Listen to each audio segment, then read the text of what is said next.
जय हिंद बच्चों, नमस्कार। कैसे हैं आप सब लोग? उम्मीद है सभी बहुत अच्छे हैं। शानदार, लाजवाब, ज़बरदस्त, बेहतर, जिंदाबाद। और सभी की तैयारी पढ़ाई एकदम अच्छी, बढ़िया और शानदार वाली चली हुई है। बताओ भाई, कैसे हैं आप सब लोग? कैसन तैयारी चले बा आप सभी की? कैसन प्रिपरेशन चले बा आप सभी की? सभी एक बार जल्दी से आएँ और बताएं। सभी को नमस्कार, राम राम। भैया कमेंट का साइज थोड़ा छोटा करो ना, हर दिन की तरह। याद तो ऐसे लग रहा है यार जैसे बिल्कुल चेहरे पे आ जाएंगे कमेंट है, बिल्कुल मतलब मैं इनको न्यूनतम स्पष्ट दृष्टि की न्यूनतम दूरी पे देख रहा हूँ, 25 सेंटीमीटर पे। ठीक है, ठीक है, इतना सही है। गुड नाइट भैया, गुड नाइट जब होगी जब आप सोने जाएंगे। अभी कहो गुड इवनिंग, गुड इवनिंग, अभी बस ऐसा कहो गुड इवनिंग। चलिए, सभी बहुत अच्छे हैं, सभी की तैयारी एकदम अच्छी चल रही है, शानदार वाली चली हुई है। सर इतना एनर्जेटिक आप कैसे रहते हैं? भाई मैं सच्चाई की बात बताऊँ ना, तुम अभी की आज की मेरी इससे पहली क्लास देख लो। मतलब ऐसा नहीं है कि मैं उस क्लास में एनर्जेटिक नहीं हूँ, लेकिन मतलब एक वहाँ पे कांस्टेंट पेस है पढ़ाने का। और यहाँ आप देख लेना, आपको अलग ही फर्क लगेगा। इसका उत्तरदायित्व या इसकी जिम्मेदारी या इसकी वजह मैं नहीं हूँ, वो आप सब हो। मतलब आप सबका जब इतने पॉजिटिव कमेंट्स होते हैं, इतना अच्छा प्यार होता है, इतनी शिद्दत होती है पढ़ने की, तो वो एक एनर्जी आ ही जाती है।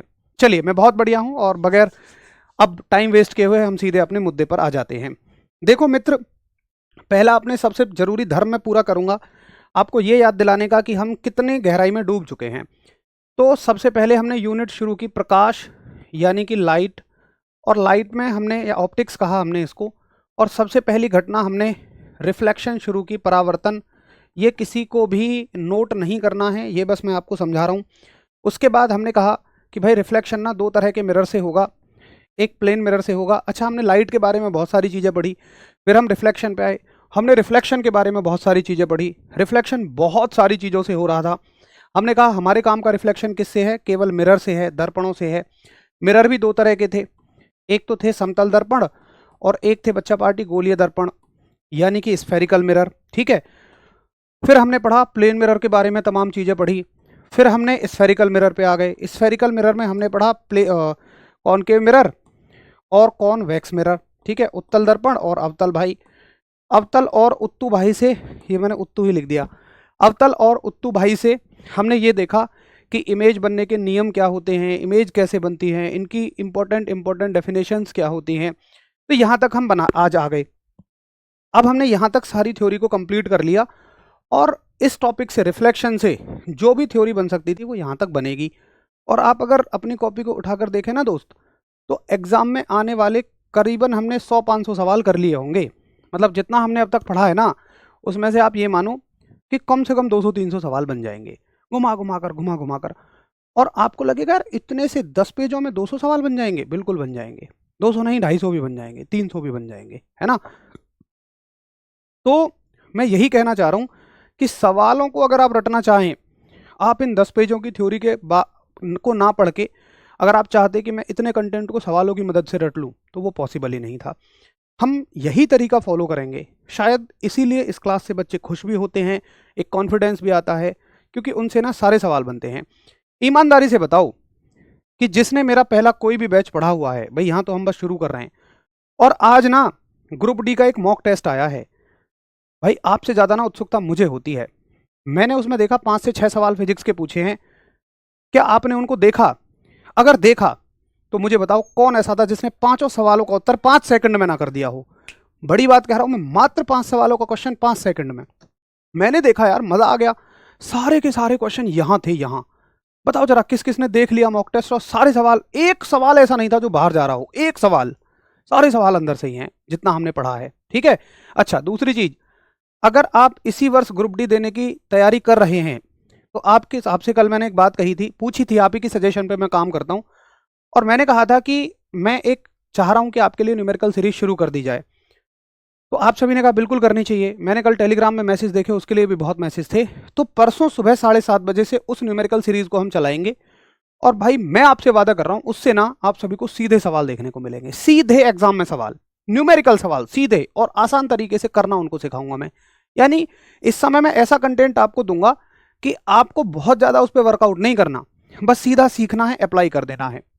तो वो सीरीज चलेगी परसों सुबह 7:30 से कल सुबह 7:30 बजे। उसके लिए एक इन्फॉर्मेशन वीडियो है, जानकारी की वीडियो है। आप उस वीडियो को देख लेना। कल और परसों से उस सीरीज को हम शुरू करेंगे। शुरुआत में आधा घंटे की चलाऊंगा। अगर आपको लगेगा फायदा हो रहा है तो फिर उसको हम 1 घंटे की भी कर देंगे, कोई दिक्कत नहीं है, ठीक है। चलो भाई, अब चलते हैं हम आज के मुद्दे पर। और आज का जो मुद्दा है हमारा, अब हमने यहां से न्यूमेरिकल पोर्शन पढ़ना शुरू कर दिया है और आज का पहला मुद्दा हम पढ़ेंगे चिन्ह परिपाटी। चिन्ह परिपाटी यानी कि साइन कन्वेंशन। देखो, चिन्ह परिपाटी में हमें क्या पढ़ना है और इससे कैसे क्वेश्चन आते हैं, इससे डायरेक्टली भी क्वेश्चन आते हैं और डायरेक्टली क्वेश्चंस के अलावा ना इसमें आपको दिखेगा कि ये हमें ना बाकी चीज़ों को पढ़ने के लिए भी बहुत ज़्यादा ज़रूरी है। YouTube पे होगी, बिल्कुल क्लास फ्री में होगी और YouTube पे होगी, एप्लीकेशन पे नहीं, बिल्कुल फ्री में YouTube पे।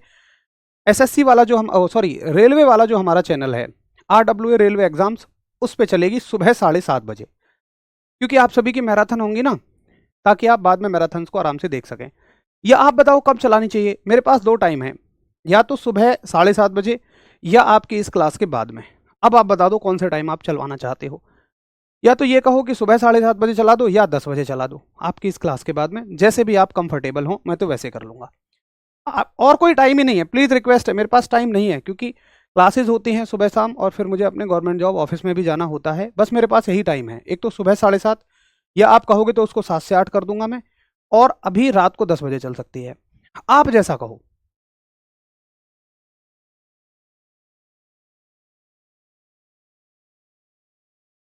तो कुछ भी बात पूछो, आप सभी एक बात पे तो कभी एग्री करते ही नहीं हो, है ना।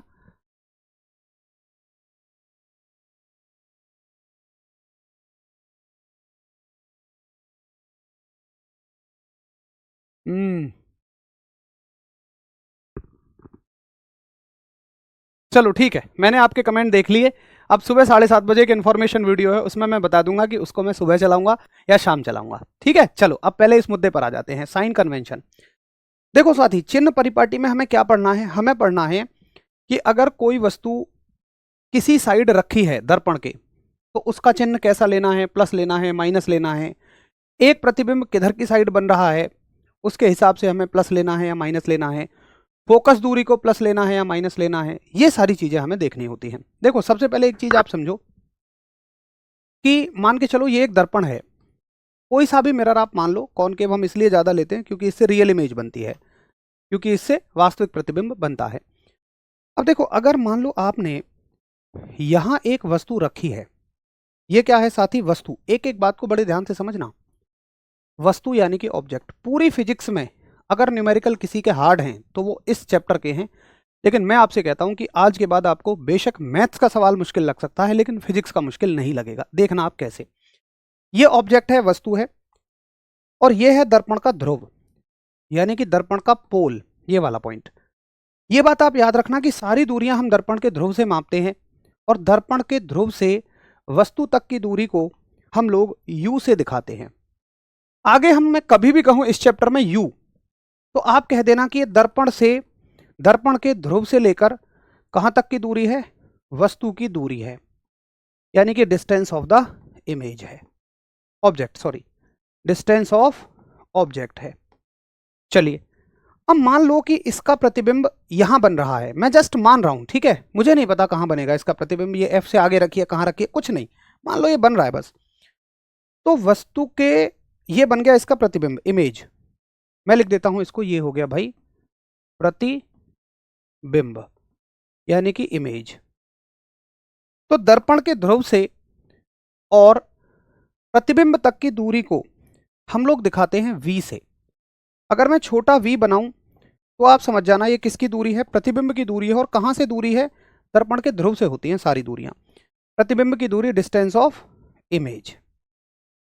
अब मान लो इसकी फोकस दूरी f है, मान लो कि फोकस दूरी जो है वो यहां है, इसको थोड़ा और बड़ा कर लेता हूं। मान लो फोकस दूरी यहां है, इसका फोकस जो है वो यहां है, ठीक। तो दर्पण के ध्रुव से जो फोकस तक की दूरी होती है उसे हम फोकस दूरी कहते हैं। ये तो हम पहले भी पढ़ चुके हैं, तो इसमें मैं नहीं बता रहा हूं, नहीं तो सब गड़बड़ हो जाएगा, ठीक है।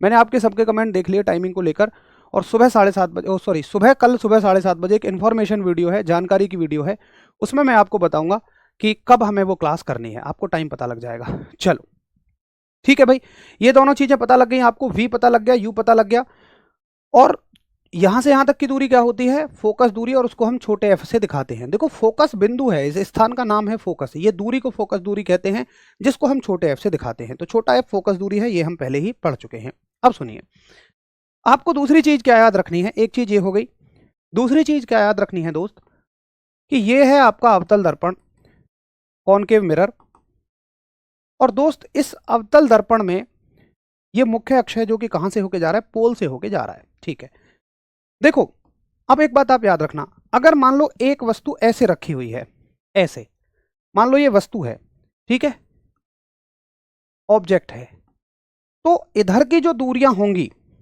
अब इसकी दूरी अगर कोई मुझसे पूछे तो मैं कहूंगा ये दूरी है, इधर की जो दूरियां होंगी उनको आप हमेशा माइनस में लोगे, नेगेटिव लोगे। दर्पण के सामने वाली जो दूरियां होंगी ना, उसको आप माइनस में लोगे।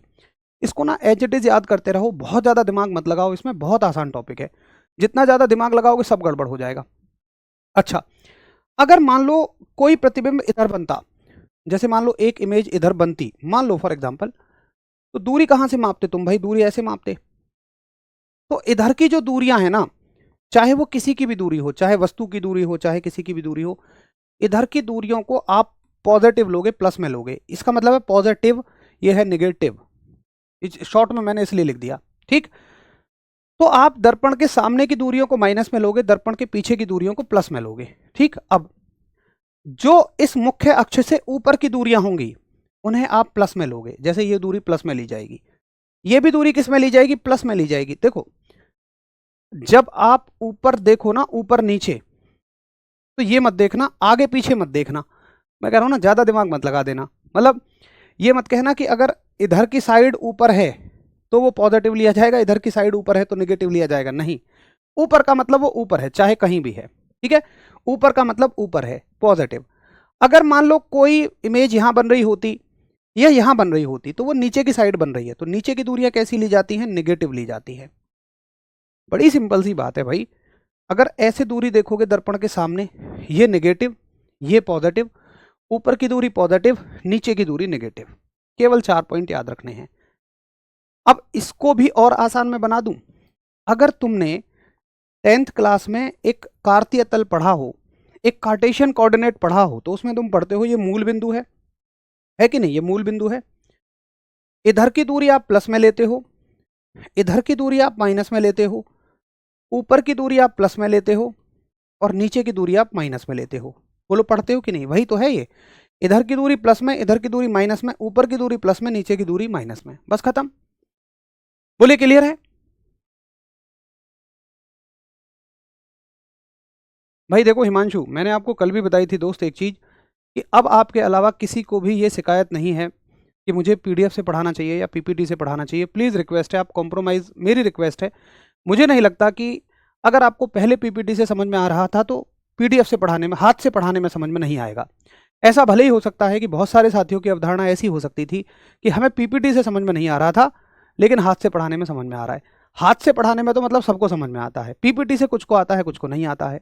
ठीक है, चलो, बहुत सारे साथियों को यह बात समझ में आ गई। अब मैं फिर से रिपीट करता हूं, देखिए बहुत सिंपल सी बात है दोस्त, हम एक सिस्टम पढ़ते हैं जिसमें हम अगर इसको मान लो बेस मान लें, ओरिजिन मान लें, तो इधर की दूरी हम पॉजिटिव लेते हैं, इधर की दूरी हम नेगेटिव लेते हैं, ऊपर की दूरी हम पॉजिटिव लेते हैं, और नीचे की दूरी हम नेगेटिव लेते हैं। ठीक है, अब मान के चलिए इसी चीज को हम अगर दर्पण पर अप्लाई करके देखें, तो मैं ये कहूंगा कि ये मुख्य अक्ष है, ये प्रिंसिपल एक्सिस है, और इधर की जो दूरियां हैं, इधर की जो दूरियां हैं उनको लोगे आप नेगेटिव, इधर की दूरियों को आप पॉजिटिव लोगे, ऊपर की जो कोई दूरी होगी, चाहे वो इधर हो चाहे वो इधर हो, उसको आप पॉजिटिव लोगे, और नीचे की जो भी दूरी होगी, चाहे इधर नीचे हो चाहे इधर नीचे हो, उसको आप नेगेटिव लोगे।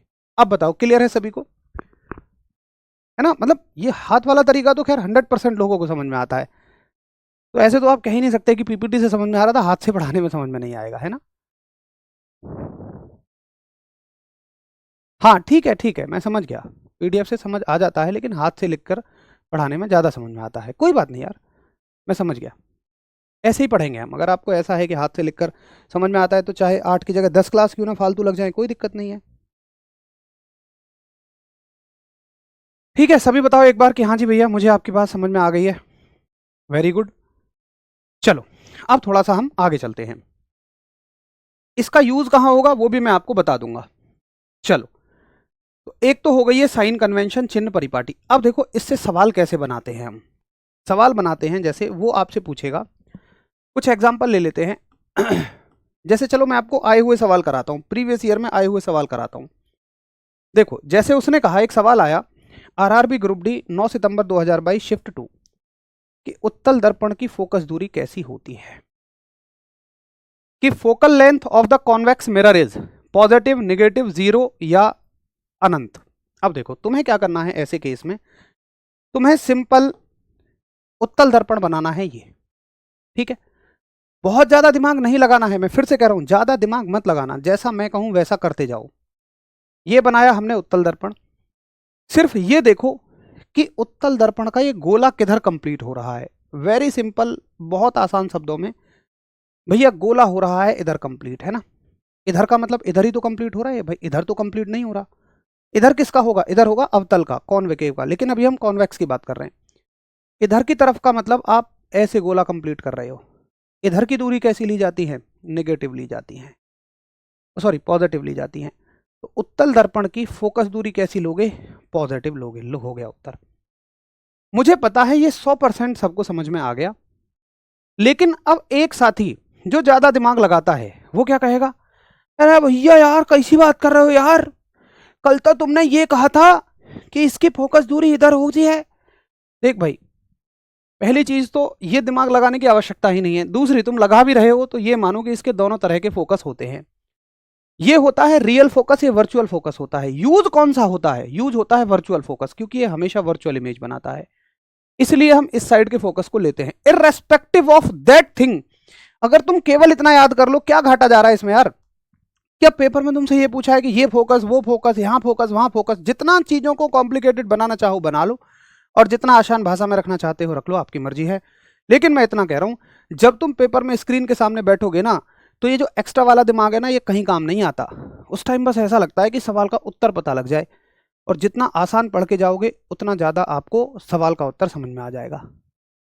अगर यहाँ दिमाग एक्स्ट्रा लगाओगे गड़बड़ हो जाएगी। अब सुनो, अगर इसी में तुमसे मैं पूछ लेता, भैया भैया अवतल दर्पण की फोकस दूरी बता दो भैया, तो ये हो गया अवतल दर्पण। कैसन दर्पण हो गया, ये हो गया अवतल दर्पण।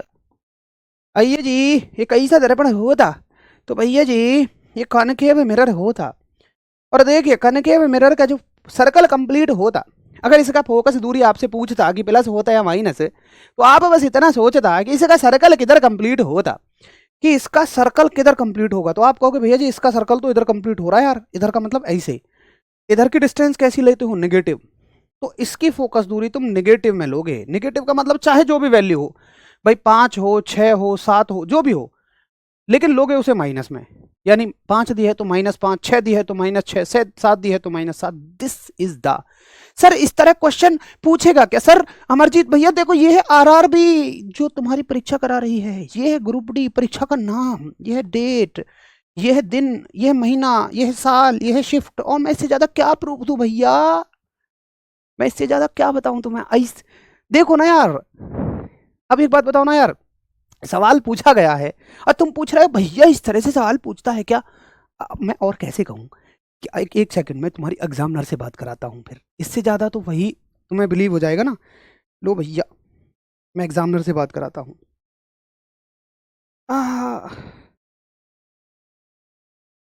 हेलो सर, नमस्ते सर, आप वही बात कर रहे हैं ना जो ग्रुप डी का पेपर बनाते हैं। अरे सर ये बताओ अब की बार यार वो ये सवाल दोगे क्या कि फोकस दूरी पॉजिटिव होती है कि नेगेटिव होती है।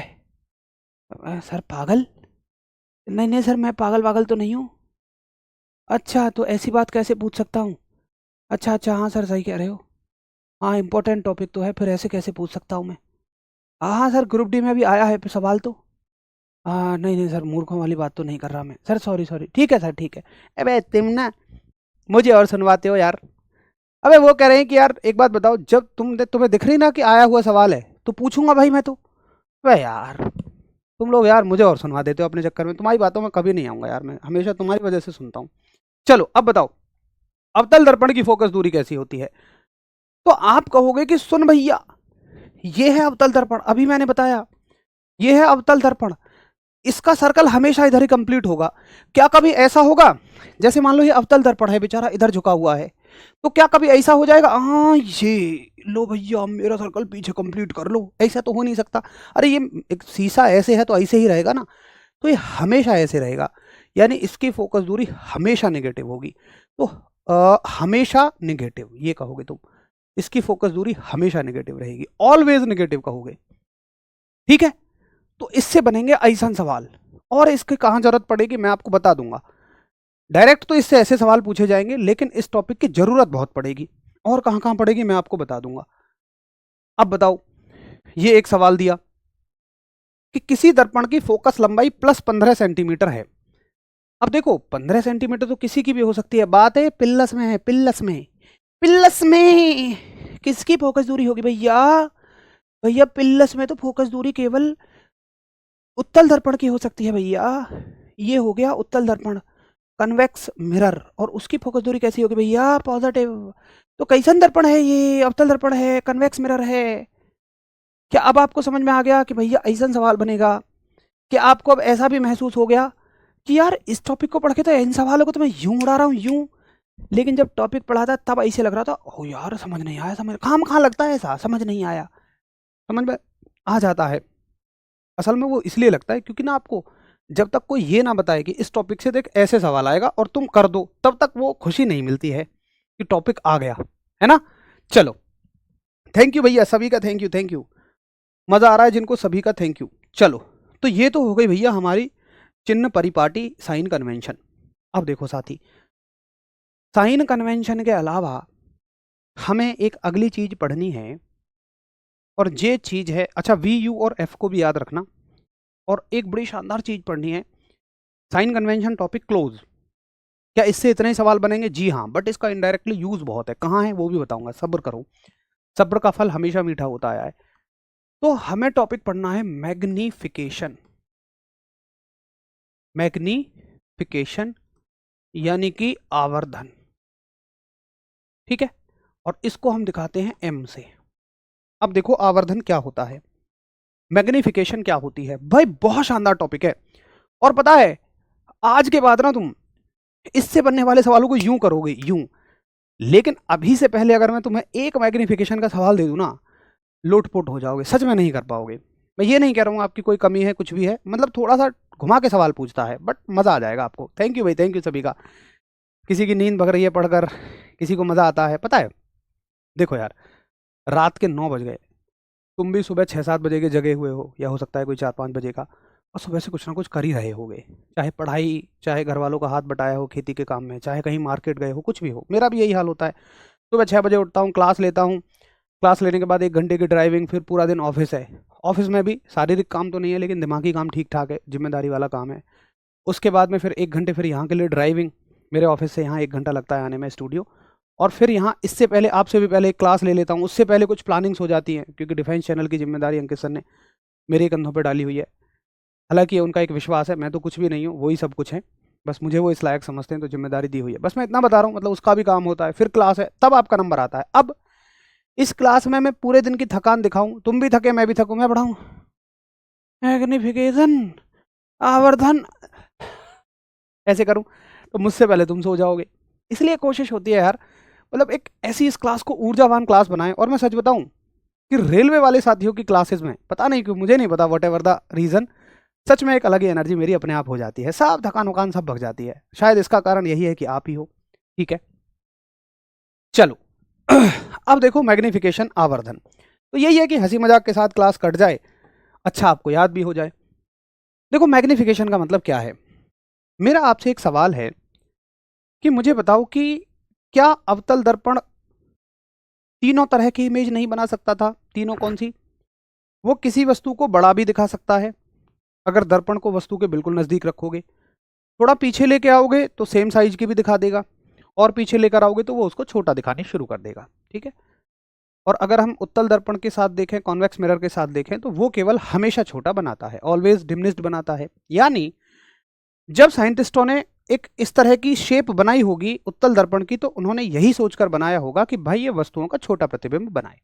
ठीक, उत्तल की अवतल की शेप, कॉनकेव की शेप यही सोचकर बनाई होगी कि जैसी जरूरत हो वैसा ये काम कर दे। तो मतलब मैं ये कहना चाह रहा हूं कि मिरर की जिम्मेदारी क्या है ओवरऑल। मैं एक मिरर की जिम्मेदारी आपसे पूछूं, अच्छा समतल दर्पण बनाया गया सेम साइज की इमेज बनाने के लिए, तो मिरर की जिम्मेदारी ये है, या तो वो कोई भी मिरर हो, या तो वो सेम साइज की इमेज बनाए, या तो वो छोटी इमेज बनाए, या तो वो बड़ी इमेज बनाए, है ना। अब मैग्निफिकेशन का मतलब क्या है इस संदर्भ में? आवर्धन का मतलब क्या है? आवर्धन का मतलब यह है, अगर मैंने अवतल दर्पण को जिम्मेदारी दी कि तुम्हें बड़ी इमेज बनानी है, मान लो मैंने उसको नजदीक रखा बड़ी इमेज देखने की चाहत में, दीदी की आईब्रो या भैया की जो दाढ़ी है उसको बड़ी देखने के चक्कर में, तो उसने कितना बड़ा उसको दिखाया। और अगर मैंने छोटा देखने की चाहत में बहुत पीछे रखा, तो वो कितना छोटा दिखा पाया। मतलब जो उसको जिम्मेदारी मिली थी वो उसको कितनी हद तक पूरा कर पाया। ये हद को अगर हम संख्या में परिवर्तित कर दें तो यही मैग्निफिकेशन है। फील हुआ? रटना नहीं है। वी तथा यू के अनुपात को ना मैग्निफिकेशन कहते हैं भैया, एच तथा आई के अनुपात को मैग्निफिकेशन कहते हैं। अब भैया एच आई क्या, ऐसे नहीं यार, उसको फील करो। क्या है मैग्निफिकेशन? भाई मैग्निफिकेशन का मतलब, बहुत सारे साथी कहते हैं आवर्धन, बड़ा बनाना। अबे नहीं भाई, आप केवल बड़ा बनाना नहीं, अगर जिम्मेदारी, अब यार अगर तुम कहोगे भैया बड़ा बनाना जिम्मेदारी है, उत्तल दर्पण तो बेचारा हमेशा तुम्हारी नजर में बुरा हो जाएगा यार, वो तो हमेशा ही छोटा बनाता है। तो जो जिम्मेदारी उसको मिली है, whatever the responsibility you have given to the mirror, उसने उसको कितनी जिम्मेदारी के साथ पूरा किया, दैट इज द मैग्निफिकेशन। तो मैग्निफिकेशन का मतलब क्या होता है, आवर्धन का मतलब क्या होता है कि भाई उसने उस वस्तु के आकार को कितना छोटा बनाया और कितना बड़ा बनाया। ठीक, लेकिन सुनो, परिभाषा कहीं भी नहीं आएगी, बस तुमने इसको फील कर लिया।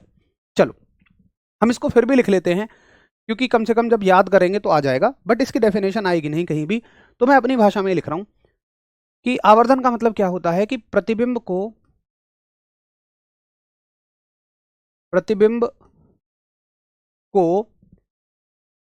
बड़ा ऑब्लिक छोटा, बड़ा ऑब्लिक छोटा बनाने की सीमा, यानी कि the limit to made an image magnified, या ऐसे कहो एनलार्ज ऑब्लिक डिमिनिश्ड, कि इसने कितना छोटा बनाया और कितना बड़ा बनाया, इसी बात को हम कहते हैं आवर्धन क्षमता, यानी कि मैग्निफिकेशन। ठीक है भाई, चलो अब देखो अब आते हैं काम की बात पर। मैग्निफिकेशन के दो सूत्र होते हैं।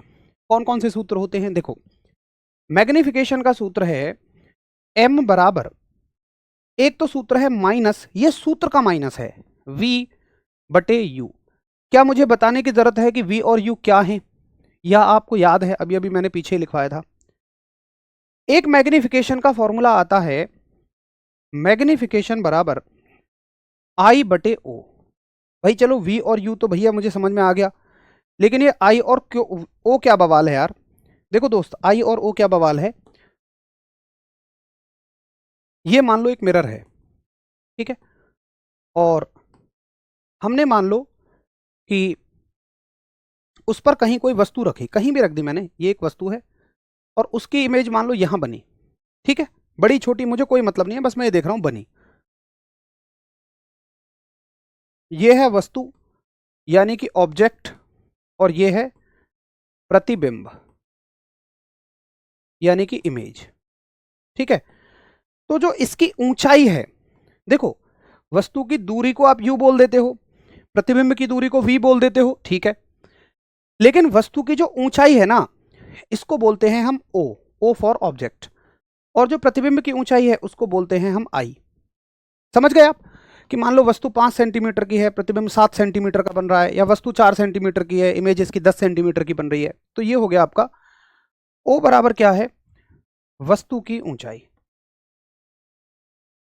वस्तु की ऊंचाई मैंने शॉर्ट में लिख दिया, हाइट ऑफ ऑब्जेक्ट, और ऐसे ही आई क्या है, आई है प्रतिबिंब की ऊंचाई।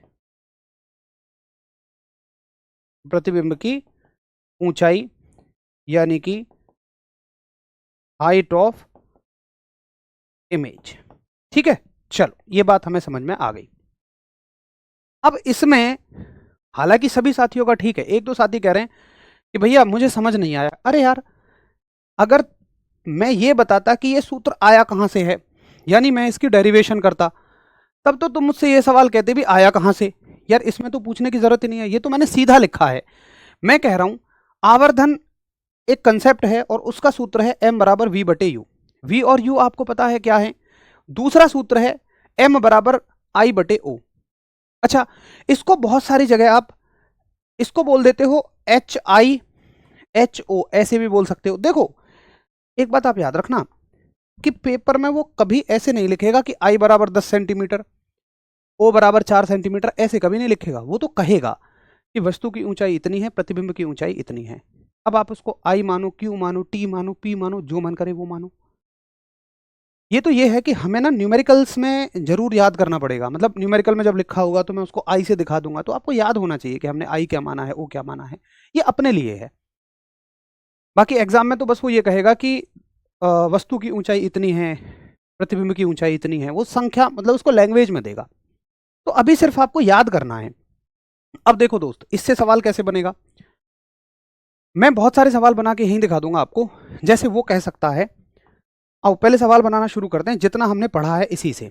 वो कहेगा दोस्त कि बताओ, मान लो किसी भी दर्पण के लिए वट एवर द मिरर, मान लो चलो अवतल दर्पण दिया उसने सवाल में कि एक अवतल दर्पण है, एक कॉनकेव मिरर है, ठीक है, और उसके लिए जो वस्तु की दूरी है, मान लो वो कहेगा वस्तु जो है वो 10 सेंटीमीटर की दूरी पर रखी है, और प्रतिबिंब जो बनता है ना, मान लो वो 5 सेंटीमीटर की दूरी पर बनता है। ये सब वो लैंग्वेज में देगा, और प्रतिबिंब बनता है आभासी यानी कि वर्चुअल। ठीक है, वो कहेगा मैग्निफिकेशन बताओ, m की वैल्यू बताओ। अच्छा, मतलब इसको लैंग्वेज में कहेगा कि एक अवतल दर्पण के सामने एक 10 सेंटीमीटर की दूरी पर वस्तु रखी है जिसका आभासी प्रतिबिंब 5 सेंटीमीटर की दूरी पर बनता है। तब उस दर्पण का आवर्धन बताइए, उसकी मैग्निफिकेशन बताइए। तो देखो दोस्त, तुम ये कहोगे यार ठीक है, मेरे को मैग्निफिकेशन का फॉर्मूला आता है, ये माइनस कहां से आया है, ये सूत्र का माइनस है, ये फॉर्मूले का माइनस है, ये आपको हर एक में लगाना ही लगाना है। इसको ब्रैकेट में लिखो और अच्छा रहेगा, माइनस के v बटे यू, ये है। ठीक है, अब सुनना बड़े ध्यान से, आप इसमें बहुत बड़ी गलती कर दोगे। लेकिन आपको ये सोचना है कि यार देखो ये तो हमें सवाल में मान लो लैंग्वेज में दे दिया, लेकिन क्या मैं u की वैल्यू को 10 की 10 ही लगा दूंगा या मैं कुछ चेंज करूंगा। भाई एक बात बताओ ना, वस्तु जो है कहाँ रखी जाती है। मान लो एक अवतल दर्पण है ये, भाई वस्तु आप हमेशा दर्पण के सामने ही तो रखोगे, यहीं तो रखोगे कहीं, अवतल हो चाहे उत्तल भी हो, भैया वस्तु तो आप कहीं यहीं रखोगे। तो इधर की दूरी कैसी लोगे आप, चाहे उत्तल दर्पण हो चाहे अवतल हो, निगेटिव लोगे। तो u की वैल्यू को आप हमेशा निगेटिव लोगे, वो सवाल में कभी माइनस में नहीं देगा लल्ला, आपको खुद माइनस लगाना पड़ेगा। और u के लिए तो आंख बंद करके, यानी वस्तु की दूरी को आप हमेशा निगेटिव लगाना, आप हमेशा माइनस लगाना u की वैल्यू को आंख बंद करके। अब सुनो भाई, v की वैल्यू 5 सेंटीमीटर है, यार चलो ये तो मैंने मान लिया कि वस्तु तो यहीं रखी रहेगी, लेकिन दोस्त प्रतिबिंब तो किधर भी बन सकता है ना। भाई अगर आभासी प्रतिबिंब होगा तो इधर बनेगा, और वास्तविक होगा तो कहीं इधर की साइड बनेगा। दूरी नहीं पता मुझे, बट बनेगा इधर साइड। बड़े यही तो मतलब है आभासी और वास्तविक का। बताओ जल्दी से, आभासी या वास्तविक का यही तो मतलब है। रियल या वर्चुअल का यही तो मतलब है, आभासी प्रतिबिंब इधर बनेगा, वास्तविक इधर।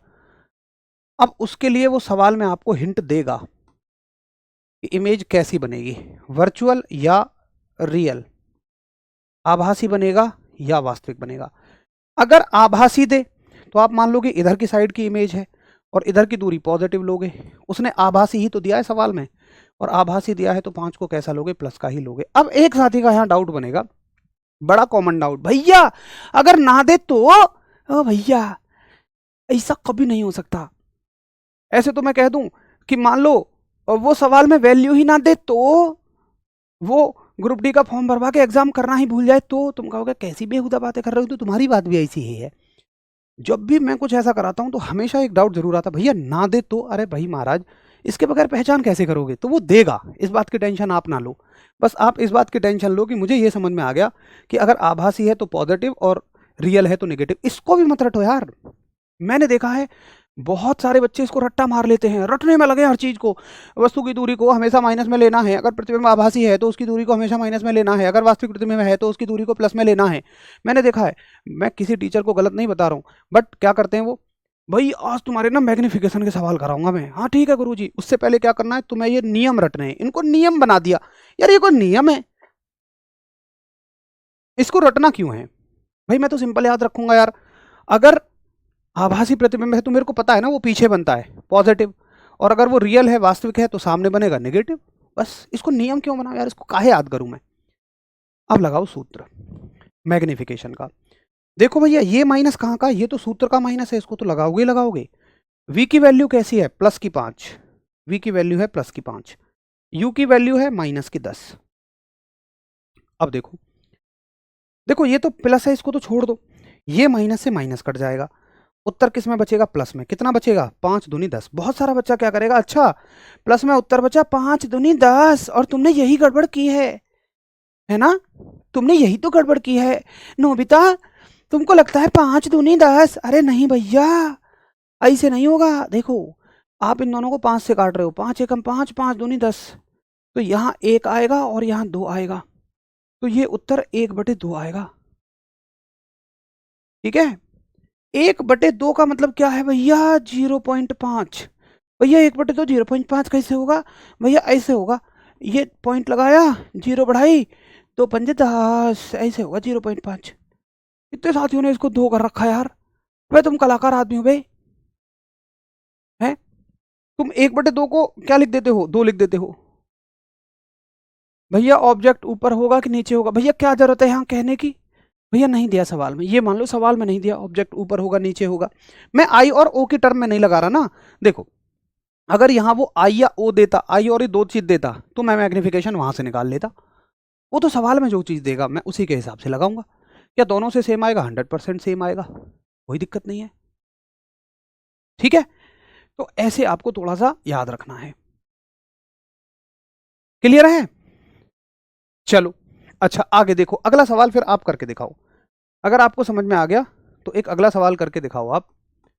और मैंने कहा कि एक उत्तल दर्पण है, एक कन्वेक्स मिरर है, कन्वेक्स मिरर है, उसके सामने एक वस्तु रखा हुआ है और वस्तु का दूरी 15 सेंटीमीटर है, और जो प्रतिबिंब बनता है वो 10 सेंटीमीटर की दूरी पर बनता है, तो आप मुझे मैग्निफिकेशन बताएगा।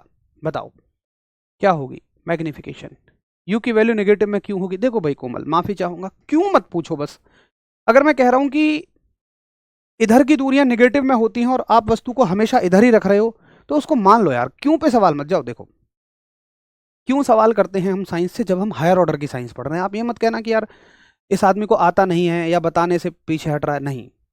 आपको इतना तो समझ में आ गया होगा कि मुझे टॉपिक्स की अच्छी नॉलेज है, और मैंने ना केवल ये, इससे बहुत हाई लेवल की फिजिक्स पढ़ी हुई है और मुझे सब चीज़ें पता भी है, लेकिन आपके किसी काम की नहीं है, सच बता रहा हूँ मैं। कॉम्पिटिटिव एग्जाम में बच्चा सबसे बड़ी गलती जो करता है, किसी चीज़ में घुसने की गलती करता है। किसी एग्जाम में हिस्ट्री आ रही है 1 नंबर की, उसको मजा आ रहा है कहानियां पढ़ने में, वो उसी को पढ़े जा रहा है, सबसे बड़ी गलती है ये। आप किसी विषय को ये ध्यान दो कि अगर ये एग्जाम में सवाल आ गया तो मुझे सॉल्व करना है। क्या आप फिजिक्स इसलिए पढ़ रहे हो कि आप वैज्ञानिक बनो, नहीं, आप पढ़ रहे हो ग्रुप डी में नौकरी लेनी है, तो हम उसी उद्देश्य से पढ़ेंगे ना उस चीज को, समझ गए। चलो तो भैया विभिन्न विभिन्न तरह के आंसर आप सभी के आ रहे हैं, अलग अलग तरह के आंसर आप सभी के आ रहे हैं। हाँ हाँ हाँ हाँ। अबे एक को बात बताओ, जैसे 1-2 बच्चों ने तो पूछा भैया इमेज रियल है कि वर्चुअल है, अबे तुमने काहे नहीं पूछा भाई। चलो u की वैल्यू तो ठीक है, तुमने कह दिया कि भैया सुनो u की वैल्यू तो मैं हमेशा नेगेटिव लूंगा, चाहे मिरर कोई भी हो, क्योंकि वस्तु सामने ही रखी जाएगी। लेकिन यार v की वैल्यू तुम ये कैसे डिसाइड कर लोगे कि इमेज वर्चुअल है या रियल है, क्यों बताओ भाई। v की वैल्यू कैसे, v की वैल्यू कैसे पता लग गई तुम्हें कि नेगेटिव होगी या पॉजिटिव होगी? अच्छा भैया मुझे तो कुछ नहीं पता लगी थी, तो भैया मैंने तो ऐसी रख दी जैसी है। अरे नहीं, साइन तो तुम हर एक का सोचोगे कि प्लस है या माइनस है, हर एक के बारे में सोचना पड़ेगा। अब सुनो, अगर तुमने ऐसे ही आंसर कर दिया है तो गड़बड़ कर रहे हो सकता है तुम्हारा उत्तर ठीक हो, लेकिन सोचना तो चाहिए यार। हाँ, जब ये मजा आया, मनीषा है, गजेंद्र भाई हैं, ये मजा आया ना, गजब उत्तर किया। उन्होंने कहा कि मास्टर जी ऐसा बात है यार, उत्तू भाई हैं, और उत्तू भाई के मामले में सोचने की जरूरत नहीं है, क्योंकि ये तो हमेशा आभासी प्रतिबिंब बनाते हैं, ये तो हमेशा वर्चुअल इमेज बनाते हैं, इनके मामले में कोनो सोचना नहीं है, हमेशा आभासी प्रतिबिंब बनाते हैं तो हमेशा पॉजिटिव होगा। अरे भैया उत्तू भाई तो हमेशा इधर इमेज बनाते हैं ना, हमेशा इधर, और इधर की दूरी कैसन लोगे, पॉजिटिव लोगे, पॉजिटिव। तो भैया आप कहोगे कि उत्तल दर्पण जो है ना वो कैसन इमेज बनाता है, हमेशा आभासी। अच्छा यार तुम तो वहां पहुंच गए, मुझे लगा था कि तुम इतना नहीं सोच पाओगे। हाँ हाँ, इसी बात के नंबर हैं, इसी बात का सरकार पैसा देती है हर महीने बढ़िया वाला, कि आप सोच सको। यही चीजें बस इन न्यूमेरिकल्स को मुश्किल बनाती हैं, क्योंकि अगर तुम इनको सोचने के बजाय रटना शुरू कर दो, यानी अब एक टीचर, या तुम भी कोशिश करोगे, चलो हम किसी का नाम नहीं लेते, तुम इसको ना नियम की फॉर्म में रटोगे, या जो वो किताबें आती है ना जिनमें एक एक लाइन वाले सवाल होते हैं, उसमें तुम पढ़ोगे उत्तल दर्पण के लिए v की वैल्यू को हमेशा नेगेटिव लेना है। अब भैया ये कोई रटने की बात है यार? अरे यार उत्तल दर्पण हमेशा, अच्छा सॉरी, हमेशा पॉजिटिव लेना है, ये रटोगे। अरे भैया उत्तल दर्पण यार हमेशा आभासी प्रतिबिंब बना रहा है, और जब हमेशा आभासी प्रतिबिंब बना रहा है यार तो हमेशा ही पॉजिटिव लोगे, काहे नहीं लोगे बे, हमेशा पॉजिटिव लोगे। ठीक है, अब फार्मूला देख भाई, फार्मूला तो मैं चाहे जो दर्पण हो यही लगाऊंगा, माइनस वी बटे यू ही लगाऊंगा।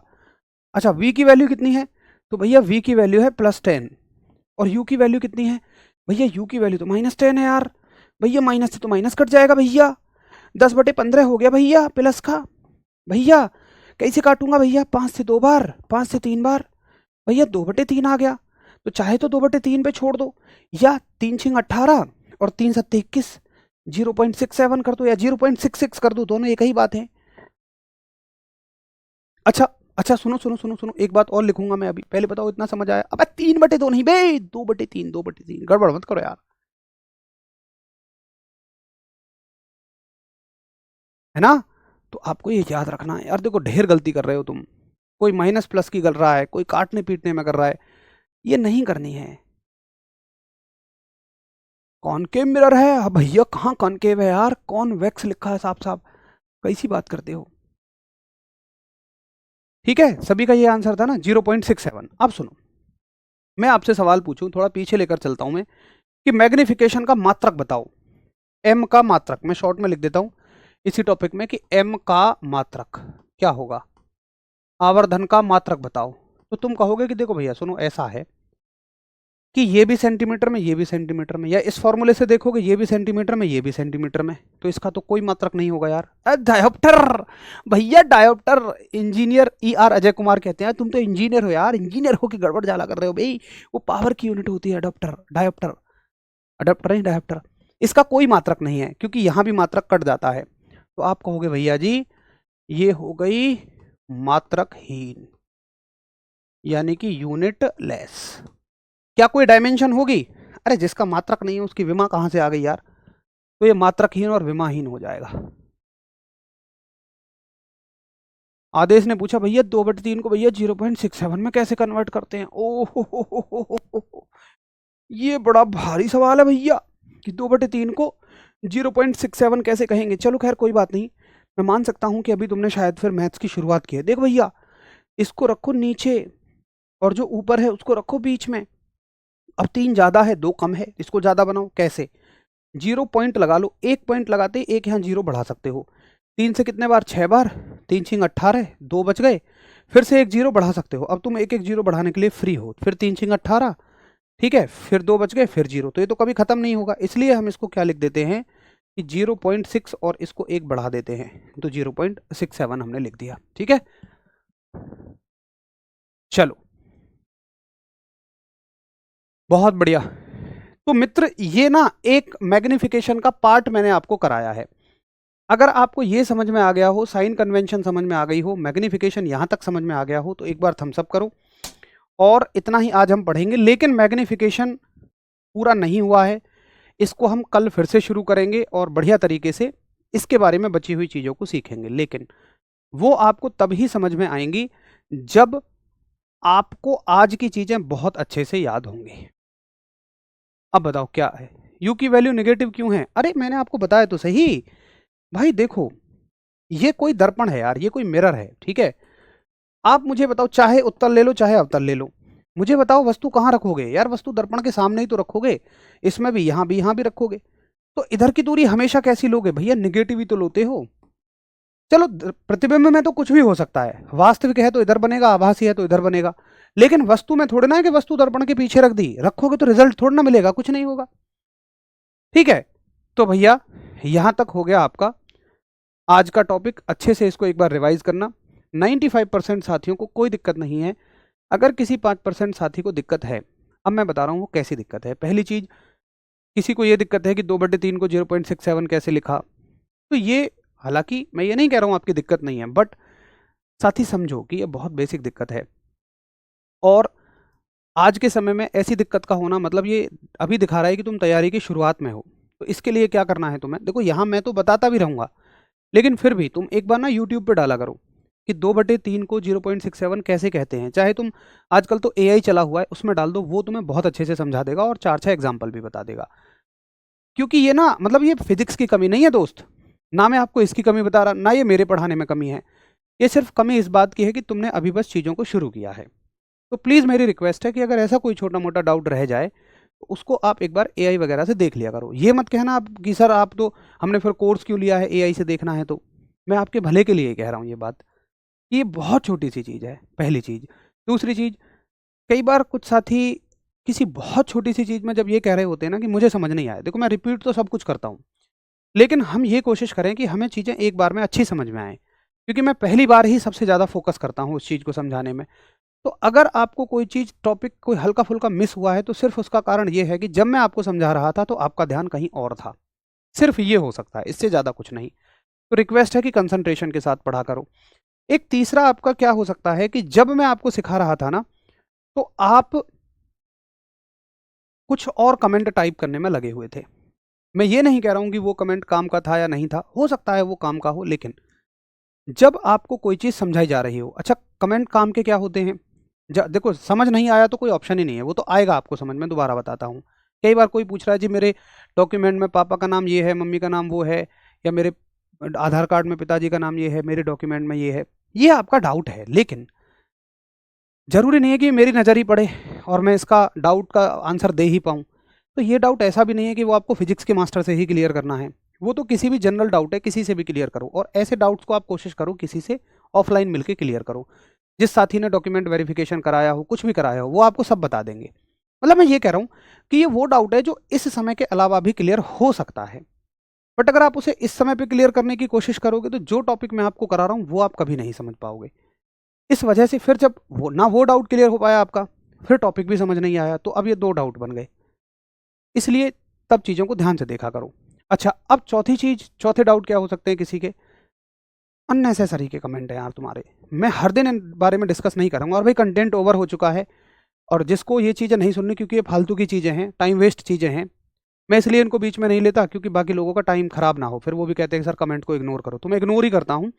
लास्ट में इसलिए ले रहा हूँ ताकि समझ जाएँ तो समझ जाएँ। हालाँकि वो कुल 2-3% बच्चे हैं। कौन हो सकते हैं वो? एक साथी है, मैं तुम्हें स्क्रीनशॉट दिखा दूँ तो चाहो तो दिखा दूँगा, और उसका नाम भी दिखा दूँगा। वो बस एक बात पूछ रहा है मुझसे शुरू से कि सर तुम्हारी कौन-सी गवर्नमेंट जॉब है? भाई मैंने ये मान लिया कि चल तेरा ये दोस्त सवाल हो सकता है, लेकिन क्या वाक़ई में ये सवाल इतना ज़रूरी है कि पूरी क्लास में सिर्फ़ तुम उसे ही टाइप करो? आज का 9 से 10 बजे का टाइम तुमने सिर्फ़ उसी में लगाया। क्या तुम्हें फिर बाद में ये बात समझ में आ जाएगी? कहीं भी नहीं आएगी यार। क्या इस बात का आंसर सच में अभी देना ज़रूरी था? कई बार कुछ ज़िद कर लेते हैं, सर आपकी शादी हुई है या नहीं? मतलब क्या वाक़ई में ये वो सवाल है कि जो आपको टॉपिक छोड़ के पूछने की ज़रूरत है? अरे ठीक है यार, वो तो मैं किसी न किसी क्लास में बता ही दूँगा कौन-सी जॉब है, कैसी जॉब है। लेकिन बार-बार, बार-बार, बार-बार, बार-बार वही कमेंट। एक हमारे हिमांशु भैया हैं, वो बस यही कह रहे हैं कि सर पढ़ाओगे या नहीं पीपीटी से, आप मेरा भला नहीं चाहते। अरे भाई मेरे हिमांशु भाई, मैं माफ़ी चाहता हूँ दोस्त, आप अगर ये मन में ठान के बैठे हैं कि बस मुझे पीपीटी से ही पढ़ना है, चाहे नुकसान हो चाहे फ़ायदा हो, मेरा नुकसान हो चाहे मेरा फ़ायदा हो, औरों का नुकसान हो मेरा फ़ायदा हो, किसी का फ़ायदा हो किसी का नुकसान हो, तो फिर मतलब आप समझो कि ये एक ज़िद है। ये ज़िद वाले साथियों को भी कम समझ में आता है। इससे अच्छा तुम समझ लेते ना, पीपीटी करना छोड़ के समझ लेते तो दोस्त आपको समझ में आ जाता। मतलब हाथ से लिखने में तो हंट मैं कभी कह ही नहीं सकता कि किसी को समझ नहीं आएगा। पीपीटी से तो भी मैं कह सकता हूँ, चलो 10-20 बच्चे ऐसे कह सकते हैं मुझे समझ नहीं आया। हाथ से पढ़ाने का तो वो तरीका है, बस इसमें क्या है ना, मेरा टाइम ज़्यादा लगता है, लेकिन कोई बात नहीं, बाकी को समझ में आ रहा है तो अच्छा है। तो मैं ये कहना चाह रहा हूँ कि ये सारी वो वैरायटी हैं जिनको समझ नहीं आएगा, और जब तक आप इनमें से किसी एक कैटेगरी में रहोगे तब तक आपको समझने में दिक्कत होगा। बाकी मैं आपसे प्रॉमिस कर रहा हूँ दोस्त, वादा कर रहा हूँ, आपने अब तक देख लिया होगा, इससे ज़्यादा मुझे कुछ अपने लिए कहने की ज़रूरत नहीं है। ऐसा लगता है मैं बार बार अपने लिए तारीफ कर रहा हूँ। आपको कभी ऐसा किसी पॉइंट पे किसी टॉपिक में लगेगा ही नहीं कि मैंने उसको बिल्कुल खाल उधेड़ करना पढ़ाया हो और आपको हर चीज़ समझ में ना आई हो। ये सबसे मुश्किल चैप्टर उठाया है मैंने पूरी फिजिक्स का। एक रिस्क था मेरे लिए, क्यों ना मैं आसान चैप्टर उठाता आपको खुश करने के लिए, लेकिन बात वो नहीं है। शुरुआत में जब तुम मुश्किल पढ़ लो ना, वो तो मुझे भरोसा था कि मैं आसान बना दूंगा उसको आपके लिए, तो बाद में आसान चीज़ें भी आसान लगेंगी आपको, आसान चीज़ें तो और आसान लगेंगी।